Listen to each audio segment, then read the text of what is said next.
Today on This Week in Space, we talk to Dr. Rick Jenet of Expanding Frontiers about careers in Newspace. Stay with us. This episode of This Week in Space is brought to you by Cisco Meraki. Without a cloud-based network, businesses inevitably fall behind. Experience the ease and efficiency of Meraki's single platform to elevate the place where your employees and customers come together. Cisco Meraki maximizes uptime and minimizes loss to digitally transform your organization. Meraki's intuitive interface, increased connectivity, and multi-site management keep your organization operating seamlessly and securely wherever your team is. Let Cisco Meraki's 24/7 available support help your organization's remote, on-site, and hybrid teams always do their best work. Visit meraki.cisco.com/twit. Podcasts you love. From people you trust. This is TWiT. This is This Week in Space, episode number 72, recorded on July 28th, 2023, Newspace Careers with Dr. Rick Jenet. This episode of This Week in Space is brought to you by ACI Learning. IT skills are outdated in about 18 months, so launch or advance your career today with quality, affordable, entertaining training. Individuals can use code TWIT30 for 30% off a standard or premium individual IT Pro membership at go.acilearning.com/twit. And by Cisco Meraki. With employees working in different locations, providing a unified work experience seems as easy as, well, herding cats. How do you rein in so many moving parts? The Meraki Cloud Managed Network. Learn how your organization can make hybrid work. Visit meraki.cisco.com/twit. Hello and welcome to another episode of This Week in Space, the Newspace Careers Edition with Dr. Rick Jenet. I'm Rod Pyle, Editor-in-Chief of Ad Astra Magazine, and I'm joined by Sir Geoffrey Notkin, the original, one and only, well, one of two, Meteorite Man. How are you, Geoffrey? I'm well, thank you. Greetings, Captain Rod Pyle. 'Tis marvelous to see and hear you through the wonders of modern technology.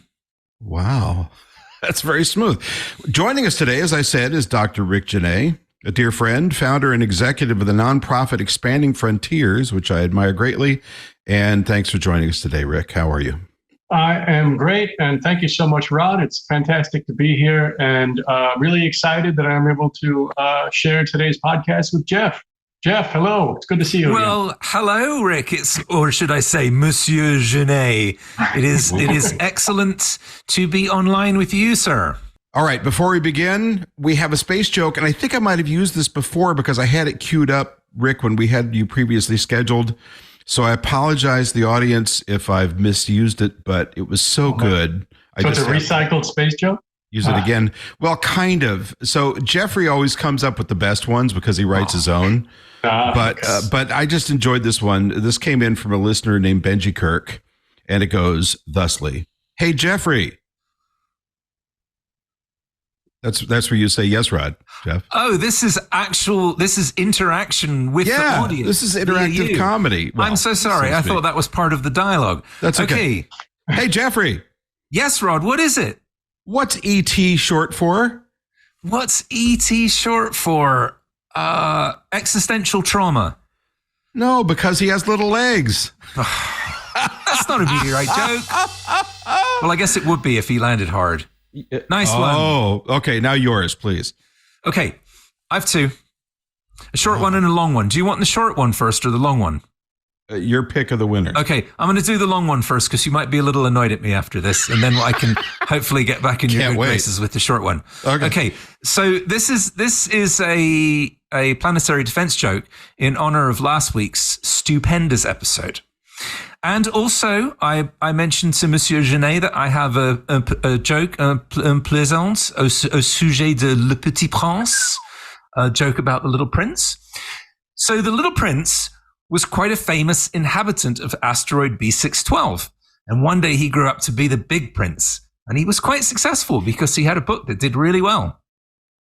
And he liked to have tea on the porch of asteroid B12, but was annoyed by this rather trashy nearby asteroid called B702.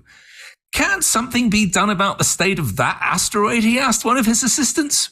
Of course, Your Majesty. I'll have it tidied up and painted tout de suite.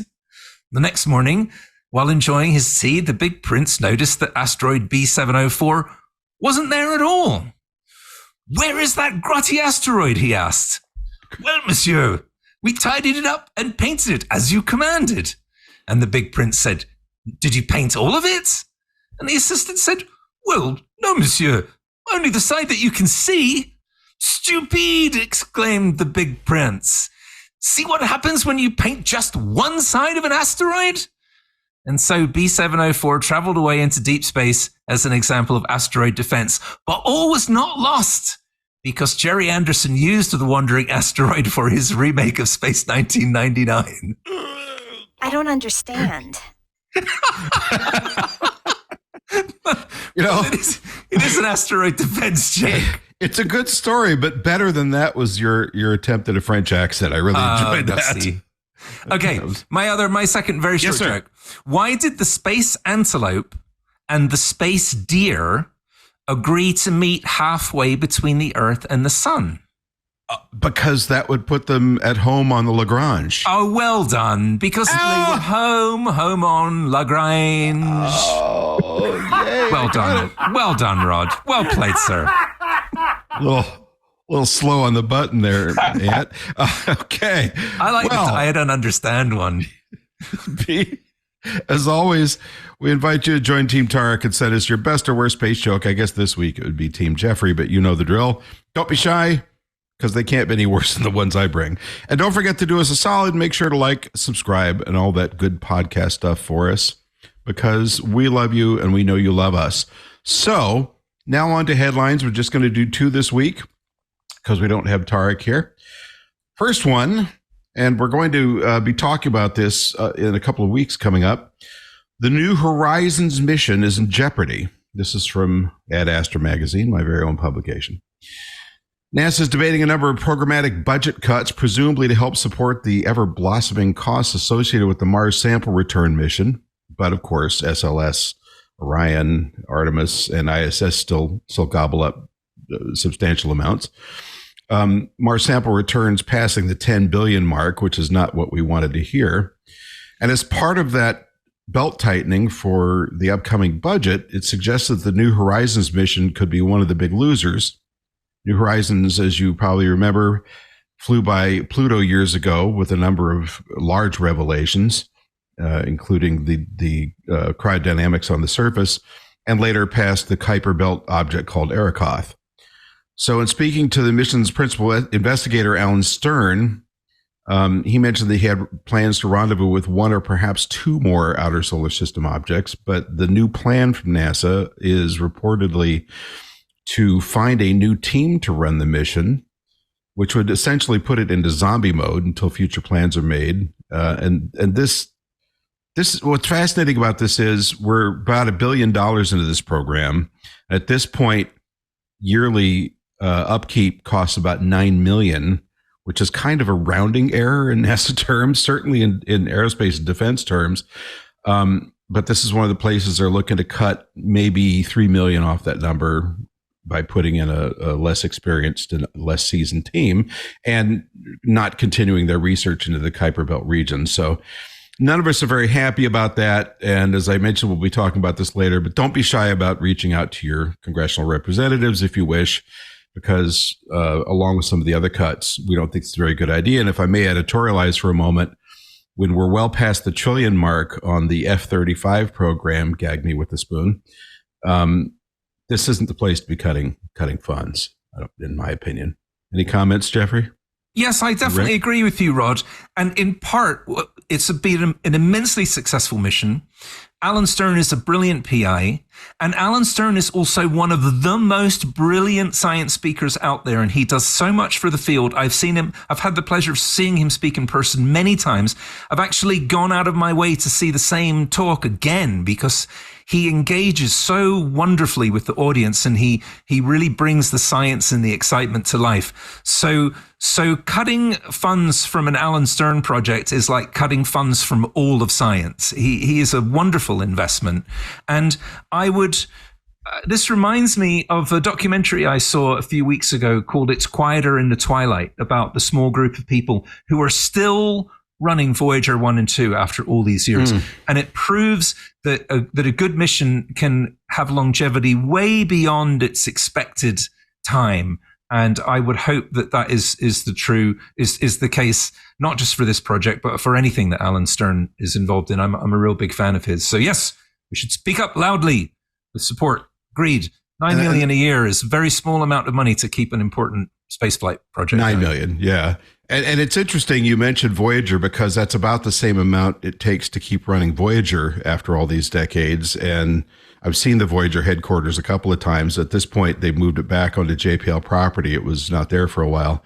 But it's a handful of people, 2 old workstations from the 1970s that they're still running the mission off of because it's cheaper than rewriting all the software.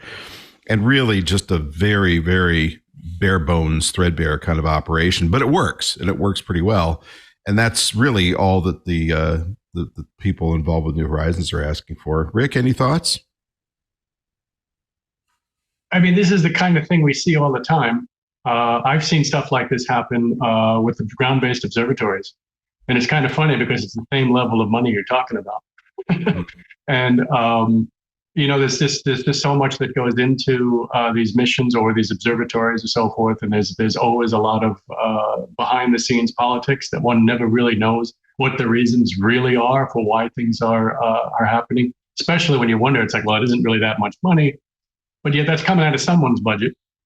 Yeah. And so they got to make ends meet and stuff. So, there's definitely, there's a lot of pieces at play on these things. It really is amazing to me.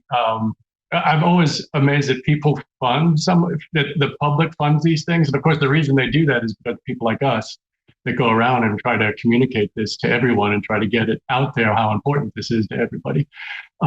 So it's sad to see these types of things happen, but it is very prevalent. Especially in the last decade or so. But anyway, that's my sense. And any self-respecting PI has to go to bat for their mission, and I certainly get that. And You're right. I mean, it's got to come from somewhere. And I mean, I haven't worked directly at NASA field centers that much, but you don't see a lot of waste around those places. They keep the grass mowed if it's alive, although often it's not because of water reclamation or environmental programs that they have. And I mean, basically they trim all the corners. So when you get something like this, you start scratching your head and thinking, well, gosh, let's look at the big aerospace contractor arrangements for a minute. But that's a whole nother discussion and very political. So I'll stay out of it, because I have another story which I like to call Boeing, Boeing, Boeing. This is from Space News. Oh dear, Boeing. The first crewed flight of their oft-delayed Starliner capsule is still in limbo after being funded at much higher levels than SpaceX's similar efforts years ago to develop a system to deliver crews to the International Space Station in the wake of the discontinuation of the Space Shuttle program. And Boeing continues to struggle, and we've seen what SpaceX is doing. That is far from struggling. Boeing reported a $257 million loss in the last quarter that was announced related to Starliner. This after covering the costs for a repeat of an uncrewed test flight.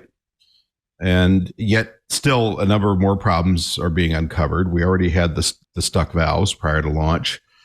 And now we have faulty parachute lines and flammable tape wrapped around the wiring loom, which we talked about a couple of weeks ago.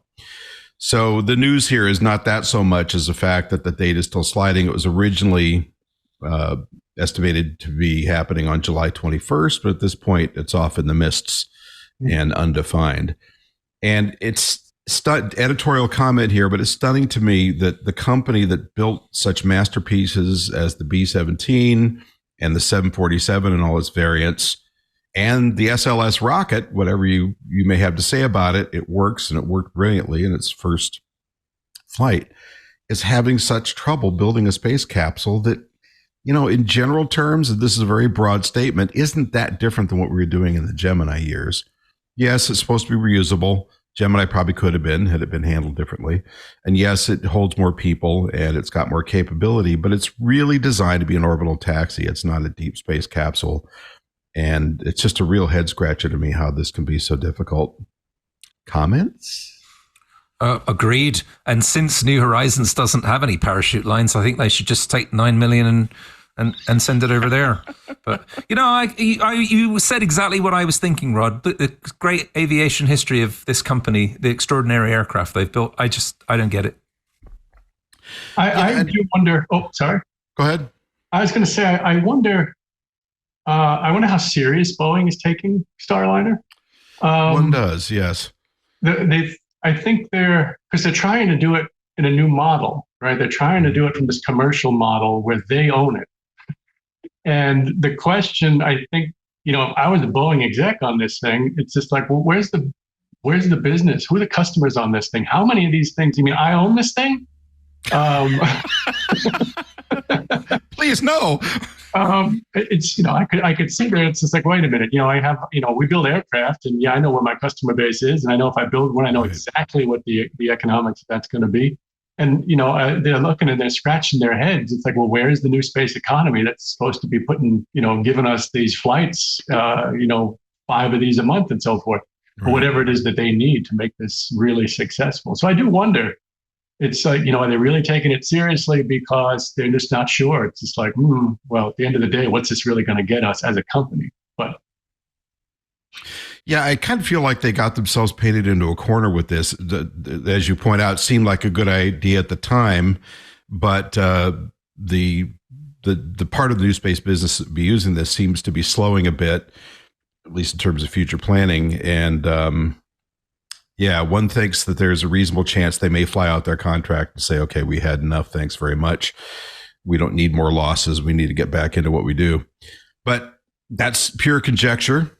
So let's take a quick break to hear from our sponsor, and we'll be right back with Rick Jenet. This episode of This Week in Space is brought to you by ACI Learning. Our listeners know the name IT Pro is one of our trusted sponsors for the last decade. As a part of ACI Learning, IT Pro has elevated their highly entertaining, bingeable short format content with over 7,200 hours to choose from, with new episodes added daily. ACI Learning's world-class personal account managers will be with you every step of the way to make sure you're getting exactly what you need to be successful in your field. You can fortify your expertise with access to self-paced IT training videos, interactive practice labs, and certification practice tests. One user shares this. Excellent resource, not just for theory, but labs incorporated within the subscription. It's fantastic. Highly recommend the resource and top-class instructors. Don't miss ACI Learning's practice labs, where you can test and experiment before deploying new apps or updates without compromising your live system. MSPs love it. Retake practice IT certification tests so you're confident when you sit for the actual exam. ACI Learning brings you IT practice exam questions from Microsoft, CompTIA, EC Council, PMI, and many more. You can also access every vendor and skill you need to advance your IT career in one place. ACI Learning is the only official video training for CompTIA.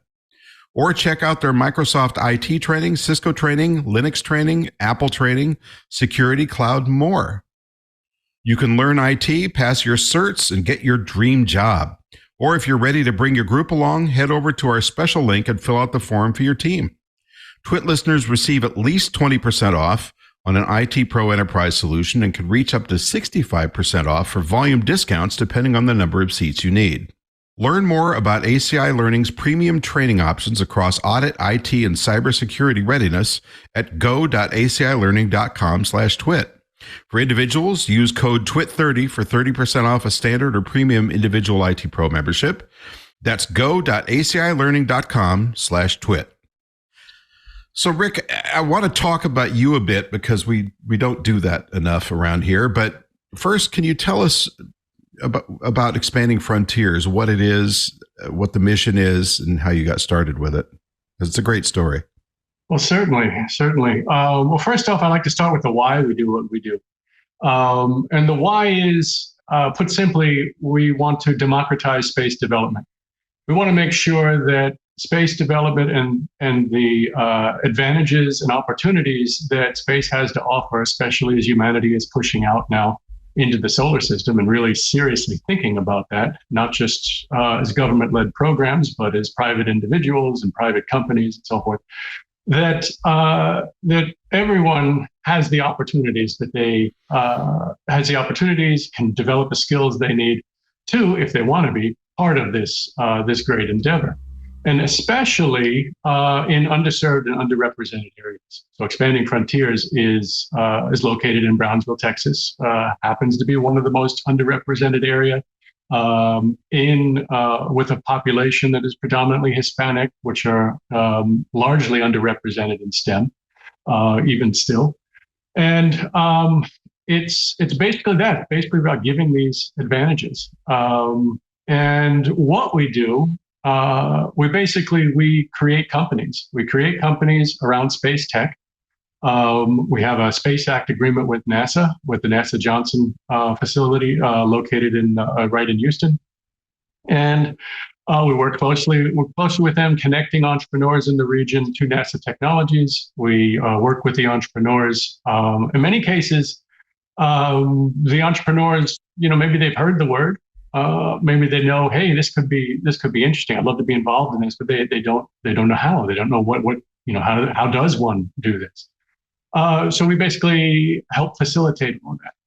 Because what that does is it's going to create jobs. It's going to create more jobs. It's going to create investment in the region, which is then going to cycle back into being able to create more companies and so forth, and ultimately drive economic development in the region. And then, what exactly we do? We have programs designed for sort of many different levels of education and backgrounds. We have programs that work with high school students. Our Space Entrepreneur Summer Academy, which actually is just ending on Friday, and they're having their graduation, and which is basically they're going to be going up and giving a bunch of pitches on potential companies, space-related companies, new space companies. We also run something called the Space Settlement Design Tournament, another great experience for high school students to really get an understanding of what it is to work in the space industry. And then we have our entrepreneur development programs, one of them being our Entrepreneur in Residence Apprenticeship Program. I like to say no idea is necessary, just the will the will to put in a lot of time and effort, and work with really neat technologies and learn how to build a company around that. So also intern programs. We have an internship program which connects interns with other startup companies so they can get the experience of working with, in the startup environment. And something called Space Coders, where we work with the coding community in South Texas and connecting them with different interesting challenges associated with space and space development. So that I think covers the how, what, and why. In whichever order, for what we're doing down in South Texas with Expanding Frontiers. Very well said, Rick. Can we hear more about you as a person, please? You have a PhD in astrophysics from Caltech. Did you pursue research before starting Expanding Frontiers? And what was your journey like as an astrophysicist? Well, that's right. So, it started with another technical college on the East Coast, MIT, which that's where I had an opportunity to actually work on my first satellite program. Excuse me, I have to break in for a second. I would love to see MIT's face when they hear you say, with another technical college on the East Coast. It's sort of the Caltech of the East, right? I'm sorry, go ahead. I hated to interrupt, but I just had to observe that. That was beautiful. So, let's see, where were we? So, I had a great opportunity. Well, of course, undergraduate life at MIT is absolutely fantastic.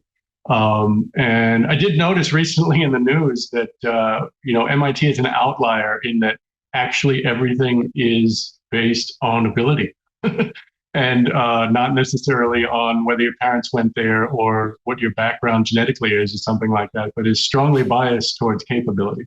So kudos to MIT for keeping that, keeping their integrity. But anyway, now I'm digressing.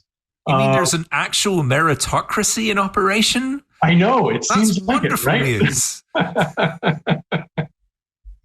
So it's rare in these times, we know, right? So, Sure.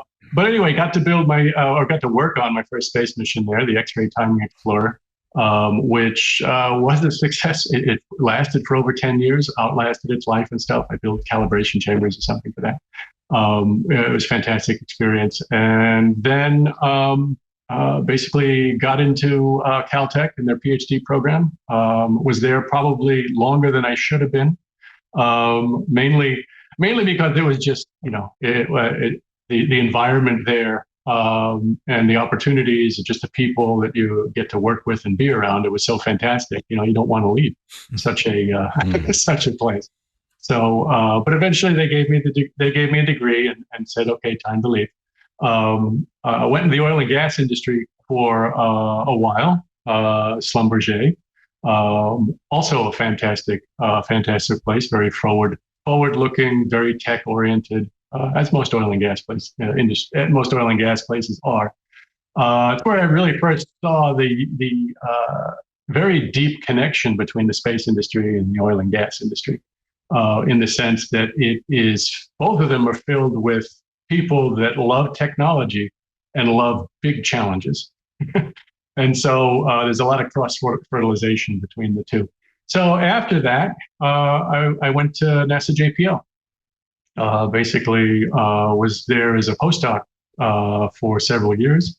And then saw that there was this university down in this weird place in South Texas, in Brownsville, Texas, University of Texas, Brownsville, that they had a very strong physics department that was growing there, nationally, internationally recognized. There was some pretty big names for being where it was, and it piqued my curiosity. And recently, they managed to recruit a rather famous astrophysicist, Richard Price, if you've ever heard of him. Fantastic guy, mentor, and a mentor of mine, and I think overall a great human being with a big heart. And so he himself saw an opportunity to really, to do what one loves to do and be in a region that they could really make an impact. And he convinced me to come down. So getting a chance to, so I saw this opportunity to basically work in space exploration, and have this impact. So I thought it was a rare opportunity, something that, I'm very, very happy to see where things have gone. Things have grown tremendously since then, and I think I think it's just continuing to get better and move themselves forward with many different things that are happening down there. So, excellent, Rick. You alluded to something that I've been dying to ask you about as well. You mentioned your work with oil and gas, and I'm extremely interested in your rockets and rigs work. Would you tell us a little bit about that too, please? Certainly, and this is actually. It's kind of foundational to what we're doing now in our Entrepreneur in Residence Apprenticeship program. So Rockets and Rigs was an initiative, I guess it was first thought about in 2016. I think we were throwing the ideas around. What we wanted to do is we wanted to get the space industry and the oil and gas industry thinking and starting to think about overlapping challenges and develop ways to move or solve some of these challenges. I think the original ideas and plans, at least in my thinking, was that if we're really serious about asteroid mining, if we're really serious about resource extraction and working and developing resources in space, well, maybe the space industry should be talking with those that actually do this, in a sense of let's start thinking about it from the business of mining and material usage and extraction and so forth, getting that mindset there. So it was very neat to see that interaction. We had several workshops that culminated in I guess we call it a hackathon, where we basically we got NASA people, engineers, current and retired. We got oil and gas engineers as well, but not just the engineers, but also the business people on both sides and so forth, together with students and other other people from the communities, and started looking at nested technologies, just looking at these technologies to see where these could be used in other industries, especially in the oil and gas industry and so forth. So kind of going through and categorizing the technologies, and it ended in a series of pitches, which several of those have moved on now, further in their development as companies. So that process of kind of analyzing technology in one area and bringing it to another has kind of become the cornerstone of what we do at Expanding Frontiers now with our entrepreneur apprenticeship programs. All right. Well, we are going to come back with my burning question about Brownsville in just a second after this word from our sponsor. Stand by. This episode of This Week in Space is brought to you by Cisco Meraki, the experts in cloud-based networking for hybrid work. Whether your employees are working at home, at a cabin in the mountains, in a lounge chair at the beach, or from orbit, a cloud-based network provides the same exceptional work experience no matter where they are. You may as well roll out the welcome mat because hybrid work is here to stay. Hybrid work works best in the cloud and has its perks for both employees and leaders. Workers can move faster and deliver better results with a cloud-based managed network, while leaders can automate distributed operations, build more sustainable workspaces, and proactively protect the network. An IDG Market Pulse research report conducted for Meraki highlights top-tier opportunities in supporting hybrid work. Hybrid work is a priority for 78% of C-suite executives. Leaders want to drive collaboration forward while staying on top of or boosting productivity and security. Hybrid work also has its challenges, however. The IDG report raises the red flag about security, noting that 48% of leaders report cybersecurity threats as a primary obstacle to improving workforce experiences. Always-on security monitoring is part of what makes the cloud-managed network so awesome. IT can use apps from Meraki's vast ecosystem of partners, turnkey solutions built to work seamlessly with the Meraki cloud platform for asset tracking, location analytics, and more to gather insights on how people use their workspaces. In a smart space, environmental sensors can track activity and occupancy levels to stay on top of cleanliness. To reserve workspaces based on vacancy and employee profiles, also called hot desking, which allows employees to quickly scout out a place to work. Locations and restricted environments can be booked in advance and include time-based door access. And mobile device management. Integrating devices and systems allow IT to manage, update, and troubleshoot company-owned devices, even when the device and employee are in a remote location. Turn any space into a place of productivity and empower your organization with the same exceptional experience no matter where they work with Meraki and the Cisco suite of technology. Learn how your organization can make hybrid work work.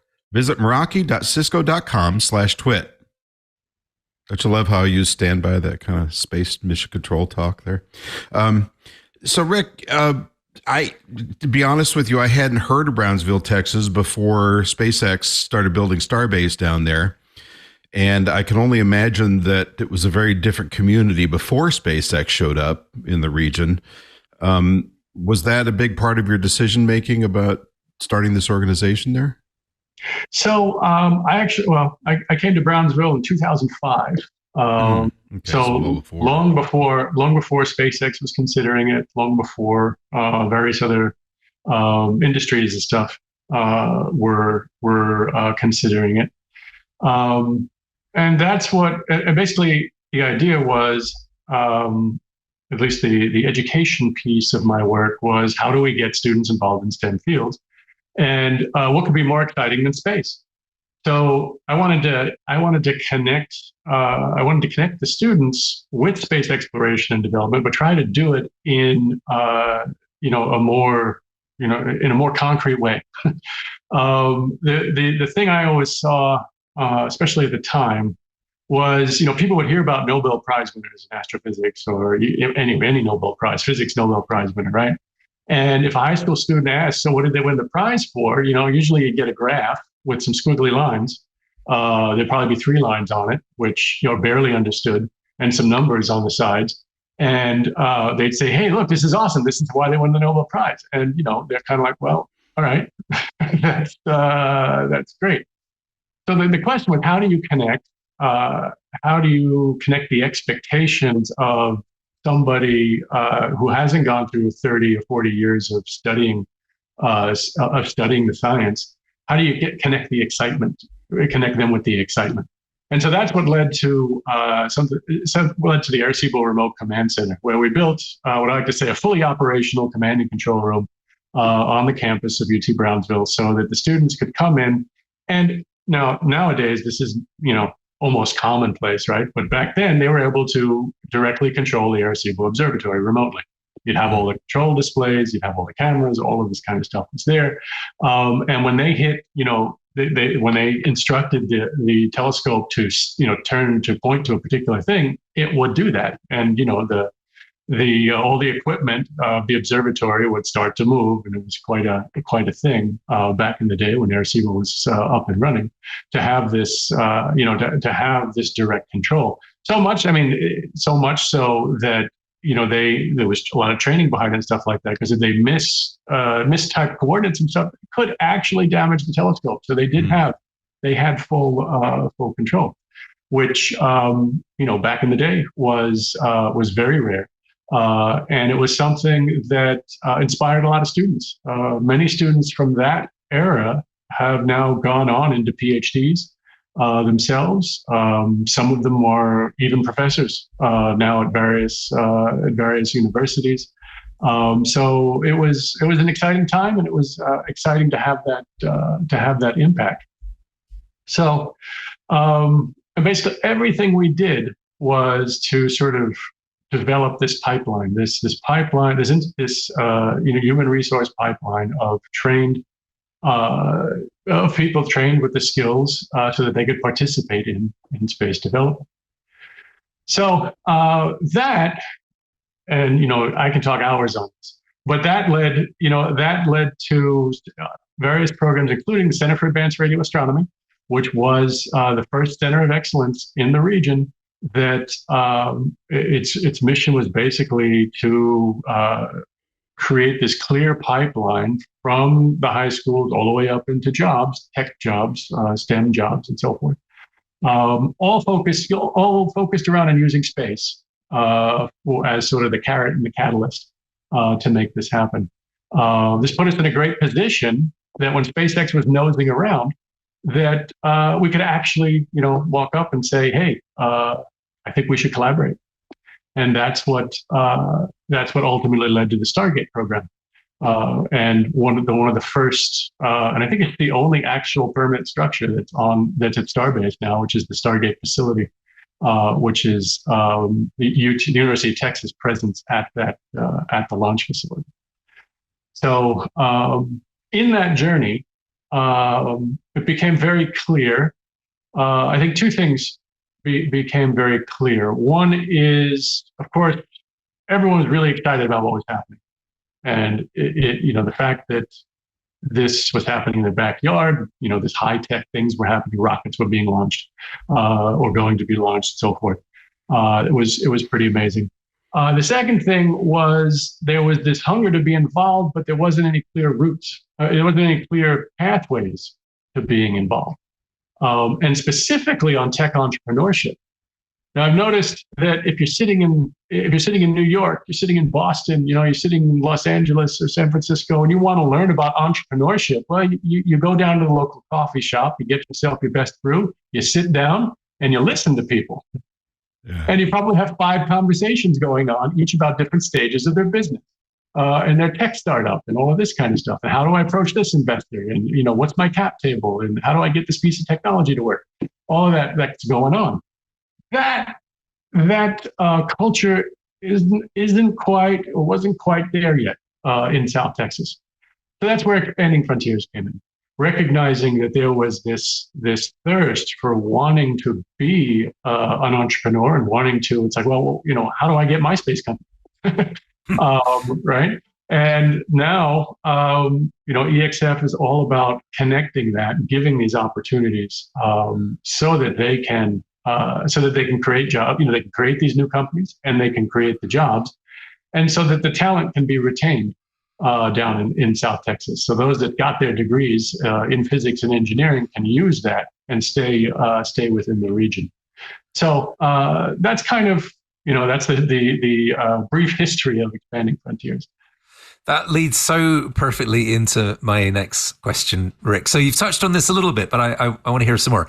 So your headquarters is in a city well under 200,000 population. So first of all, what does this Texas community think about you and your spaceflight colleagues setting up shop there? And secondly, have you seen the local community exploring, finding new opportunities for themselves in the new space economy that is growing in Brownsville? Yeah. So, well, the interesting thing, kind of a precursor to that question, is we started in 2019. We started in the middle of 2019. And we all know what happened about 6 months later. So the entire world just shut down. So we did have to, a lot of programs had to be revamped such that they could be done virtually. And we know we all had to deal with that. So now, I guess it's, the last year we're slowly ramping up out of that. And I think now we're really getting into full swing on this. And so there are a lot of groups throughout the valley that are promoting and moving entrepreneurship, kind of taking our lead on this, seeing the importance of this. The community improvement organizations are gearing themselves such that they can support entrepreneurs. The Brownsville Community Improvement Organization, which is actually one of our great patrons, they created something called Startup Texas, so they could start to fund entrepreneurs. So we're definitely seeing the mindset change. As with any changes in mindset, it takes a little time, so one has to have patience. You see things, you see interesting things where people are struggling with the concept of a startup. It's just like, oh, great, you're going to start a company, excellent. So tomorrow you're going to make money. It's like these are tech startups. There is a runway that is needed, right? But it's all of this, it's these types of things. It's not like setting up a restaurant where I can make money tomorrow. So it's getting that understanding out there, and so we are, Expanding Frontiers has, I guess, created now 7 companies that are all tech focused around NASA tech. They're all pre-seed. They're moving through their stages and so forth. We have a great mentor team that we're I guess, importing from different regions, including the Houston ecosystem, and as well as the California and the Silicon Valley ecosystem, where we have these mentors come in and work closely with our entrepreneurs. So it's growing, and also we're here. You can see the culture. So this idea of being a startup, this idea of thinking about scale, that's starting to now come over to other industries. So I think we just had our first brewery, not a tech company, but it's called Pluton Brewery. And it's Brownsville's first brewery. And they, just hearing the way they talk about themselves in their journey, it's using the language and the frameworks of modern entrepreneurship, which is just fantastic. Fantastic to see the younger populations, really seeing this and moving on, which, and it's, that's one of the things we're really pushing, because you'll have great ideas, you'll have great engineers that want to build. They can build anything, right? An engineer, they can put their minds together, they can build whatever it is. But the thing is, you got to have a reason for doing it. You have to have a customer. So it's that disciplined entrepreneurship that we're making sure is at the heart of what they're doing. So I think we're seeing the changes. We're seeing the changes in the discussions. We're seeing the changes in how the local community funding groups are gearing themselves up, and we're seeing these companies form. So I think COVID did a number on really putting a damper on a lot of things. So we're a little. I'd say we're basically where we should have been 2 years ago on a lot of things, just because of that. But you definitely see the trajectory in the right direction. Well, and you certainly made remarkable progress in a relatively short period of time. I did, when looking at your mission statement, I noticed you cover quite a swath of the population. You're helping students, veterans, women, aspiring entrepreneurs, and probably more. And I'm sure there's a lot of overlap there, but there's probably also a lot of very specific needs for any given group. How do you embrace all that in what I assume is a fairly small organization? Because that's, I've seen big organizations, I've been involved with big organizations that were trying to just serve one or two parts of that kind of community and struggling. And here you are with a variety of programs covering a variety of needs. How did you work that out? So, of course, there's always a innovation, tech development, of course, space development are kind of at the heart of all of these, all of these ideas.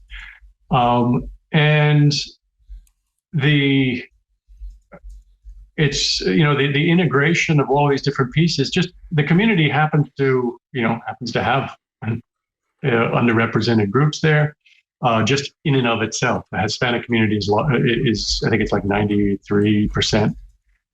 So it just being there helps us with that group. And really, the way we help, the way we make sure that at least we're moving in those right directions is the leadership. We have representation from these different groups in the leadership. So two of our directors. One director is a Hispanic woman who knows the region and has been involved in the politics and so forth in the border region for almost most of her career. Another one of our board members, an entrepreneur herself out of the Houston ecosystem, huge swath of a huge amount of knowledge and just how you build companies and startups.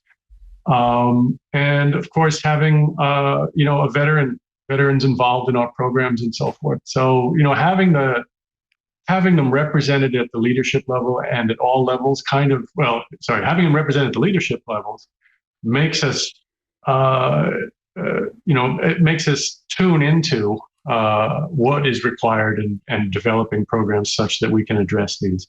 Do we have a lot to go? I'd say, of course we do. We always have a lot to build and move forward and make sure that we're appropriately addressing the different communities as we say we are. But I think it's important. I think it's important that it's spoken, that it's said in the mission statement, because if it's not visible, it just never gets. It doesn't even get any thought to it. And I think it's important to make sure that there's the diverse representation in the leadership. So I think that should have been my 30-second response. So. Okay.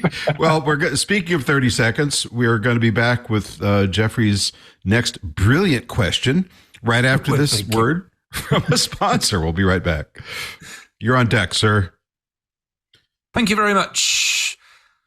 I'm going to quote something from your website, if I may. And it's about the Veterans Ascension Program. I thought this was so well written. To build a commercial space economy, nothing is more important than talent. One huge untapped resource is veterans of the U.S. military, especially highly skilled enlisted servicemen and women without college degrees. And then you go into talk about how this was founded by Sergeant Scott Castle. Could you tell us more about this, please? Sounds like a wonderful program. It's the type of thing that's much needed. It definitely is. So basically, the idea is encapsulated in what you said, which was there are people that are leaving service now that have this enormous skill set. We did notice that there is an issue with I don't know if it's an issue, but they don't get degrees for what they have. So they're trying to figure out how do they connect or write down what the skills they're capable of in a resume that they can be that they're able to sell themselves now that that's a terrible way of putting it, but basically they're able to get into industry or get into jobs when they leave the service. And so we wanted to sort of help that process and take advantage of the fact that the skill sets they have are very closely related to the skill sets you need for entrepreneurship, right? You need to have discipline and focus. You need to have the technical capability technical background and understanding, and you just need to have that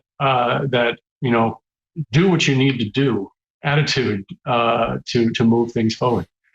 So we were very blessed to have Sergeant Castle for the time that we did.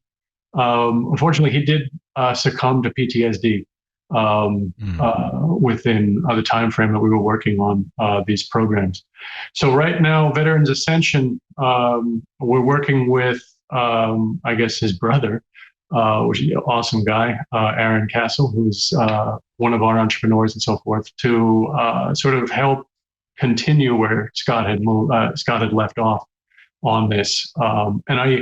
This is a program where I think it does have a lot of potential and that's there. And I think it's something that we need to, that we do need to move forward a little bit more than we have been.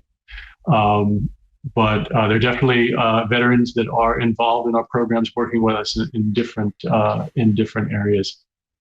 It sounds like a fantastic model. I'm very impressed by that. My late father having been a veteran and many friends and colleagues. Would you encourage other companies to reach out to you? I mean, do you think you're a good model for this? Can other companies say, Rick, we want to work with veterans too? How do we get started? How do we, as you said, build a runway for this? Yeah, no, I think that's almost a key thing, so that we can, the more interaction we have with external companies, and so that we understand their needs and kind of make that transition easier. The better it is for us, the better it is for our veterans moving forward with that. So yeah, definitely. Excellent. Yeah, always encourage.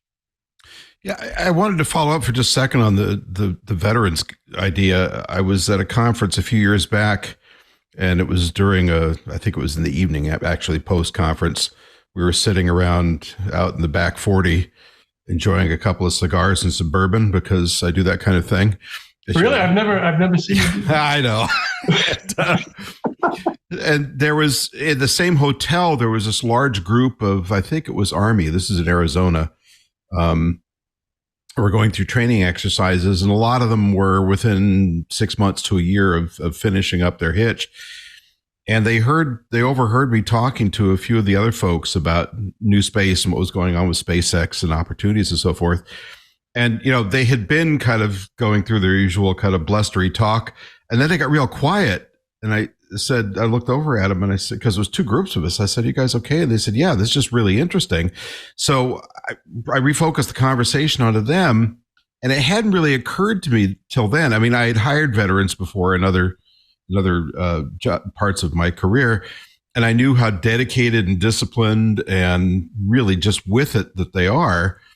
But it hadn't really occurred to me, how good a fit many of them would be for these kinds of jobs that are coming along, not specifically as entrepreneurs necessarily, but just for some of the things that some of these new up and coming companies and certainly some of the legacy companies are looking for. And they were really hungry for the information. And I felt a little underprepared because this is just a casual conversation, but it was really thrilling to talk to these young people who had no expectation of doing much more than getting out and maybe getting a job in air conditioning or something. I said, well, with that skill set, there are certainly other things you could do in this area. But I'm wondering if you have more comments about that, that's fine, or I'll move on to my next question. The neat thing about South Texas with this idea is that I think a large number of our enlisted men and women are from that region. Especially in the Army. Right. And so, we're very happy to be in that region so that we could, grow and develop these programs, which is, as you pointed out, is a much needed thing. Even if at the very least, just coming in and having conversation with them, guiding them in the right direction. We definitely. Because of Sergeant Castle and his dedication to this, where this is definitely something that is kind of near and dear to all of our hearts at Expanding Frontiers, and it's something that we want to grow our capabilities on.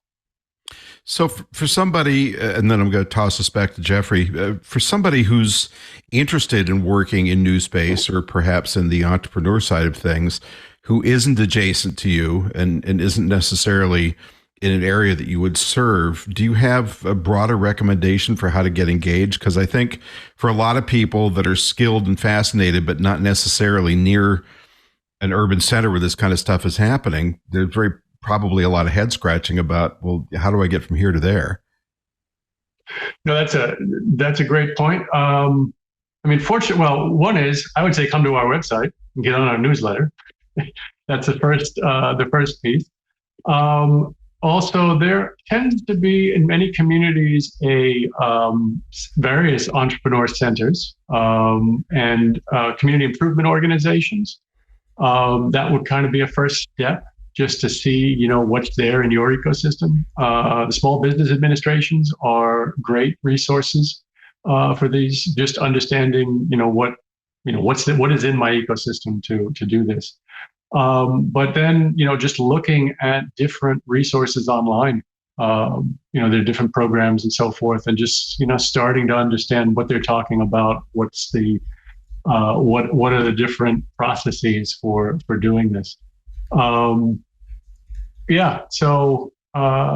definitely, I would say come to our website, have a read through there, get on our mailing list, and be happy to talk to anyone that wants to reach out and learn more about what we do and entrepreneurship in space. Rick, I don't know how you find time for everything, but I'm going to read another interesting tidbit about you, if I may. And it says here, the Center for Advanced Radio Astronomy, a center of excellence of the University of Texas, was created with the mission to create future leaders and was founded by none other than Dr. Fredrick Jenet, a leading advocate of astrophysics research. What do you think? How do you find time for all of this stuff? Well, I don't think I paid whoever wrote that, but that's even better. It's like Wikipedia, it's done organically, and then it's a genuine compliment. I guess okay. So everyone's a narcissist in one form, right? And it just depends on where on the scale you are. And of course, being on the podcast and staring at my picture here throughout the whole thing, it kind of amplifies narcissism. So I got to rein it back a little bit here.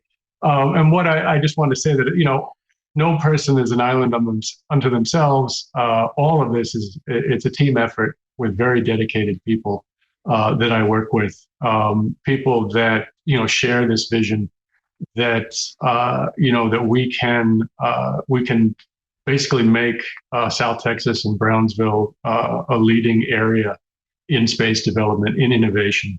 And so, it's not just, I'd love to say, yeah, it's me, rah, rah. No, it's not. I have a fantastic team behind everything that is done here. My co-founders, Alma Miller and Andy Miller of Expanding Frontiers, have been forces of nature behind a lot of what we're doing here.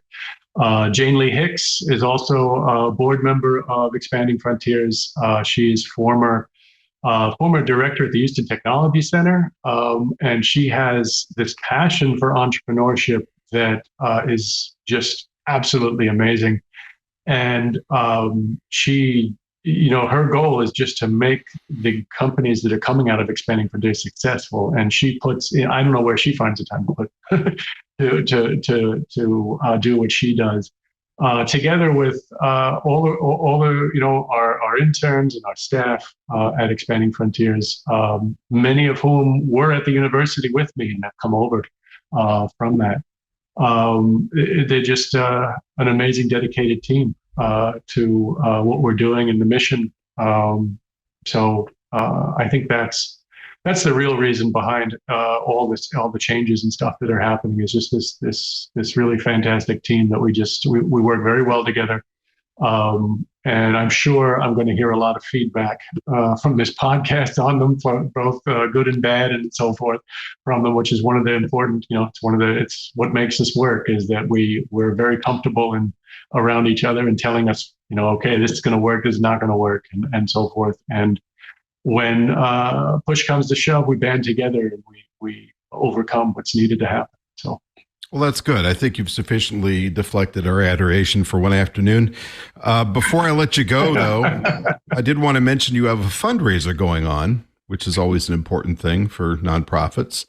Maybe you could talk about that a little bit, what it's for, what it means, and where you hope it goes. Yes. So it's the fundraiser is basically to help us support the students and the entrepreneurs that are working in our programs. So as I mentioned, the Space Entrepreneur Summer Academy, the Space Settlement Design Tournaments, there is a lot of behind the scenes operations that happen to bring those opportunities to the students. And so the funding basically helps us do that. It helps us with the support and the staff that's necessary to bring those programs. Also helps with the support of our entrepreneurs. Some of the funding goes to mentoring our entrepreneurs, as well as going to pre-seed funding, so that they can basically help build some of their ideas out and reach their dreams. So yeah, our goal is $50,000 by the end of the summer, and we hope that people any amount helps. So please find it in your heart to help us out. Oh, you kind of get me right there. Thanks for joining us today, Rick. I really appreciate it, and it's a fascinating look at some of what's happening in the new space area, because while we talk about that a lot here, it's something that I think isn't necessarily. There's a lot of conversation around new space, but there's not always a lot of conversation about how to get from A to D, which is a gap that you're closing with a lot of skill. Besides the expandingfrontiers.org or exf.org website, I'm sorry, it's expandingfrontiers.org, correct? Mm-hmm. Mm-hmm. Okay. Is there another good place to keep up with what you're up to? Another good place. That's the main thing. But also I would put a plug for the National Space Society.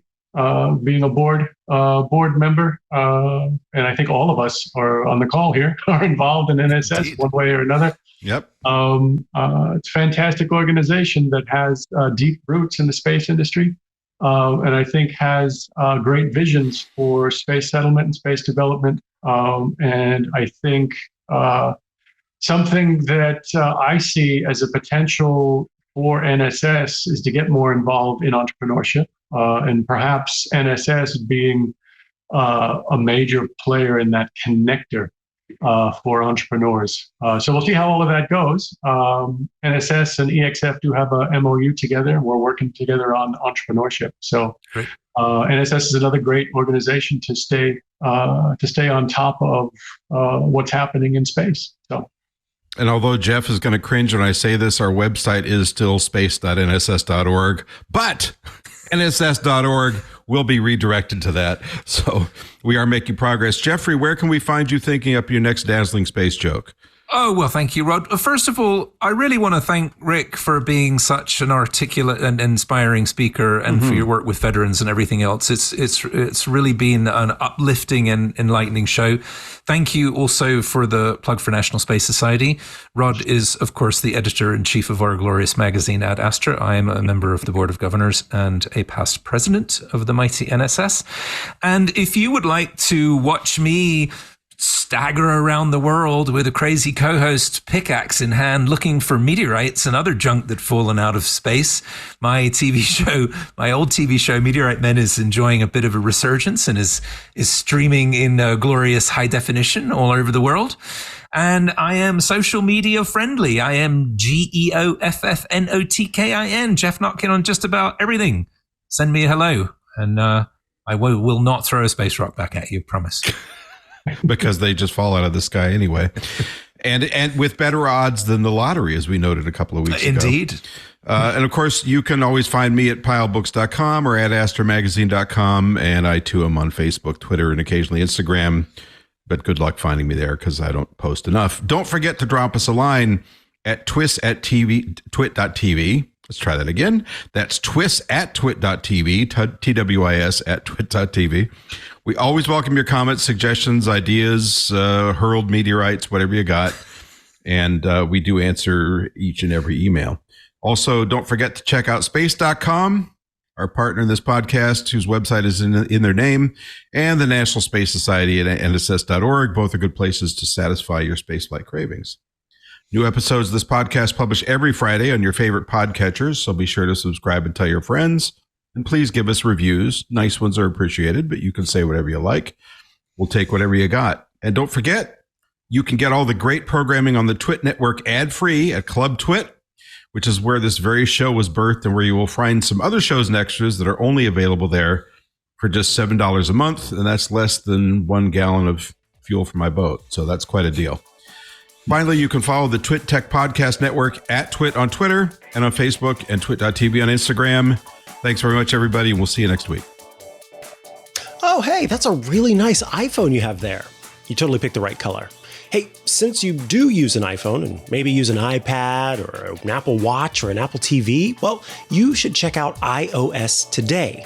That's a show that I, Micah Sargent, and my co-host Rosemary Orchard host every Tuesday right here on the TWiT network. It covers all things iOS, tvOS, HomePodOS, watchOS, iPadOS. It's all the OSs that Apple has on offer, and we love to give you tips and tricks about making the most of those devices, checking out great apps and services, and answering your tech questions. I hope you check it out.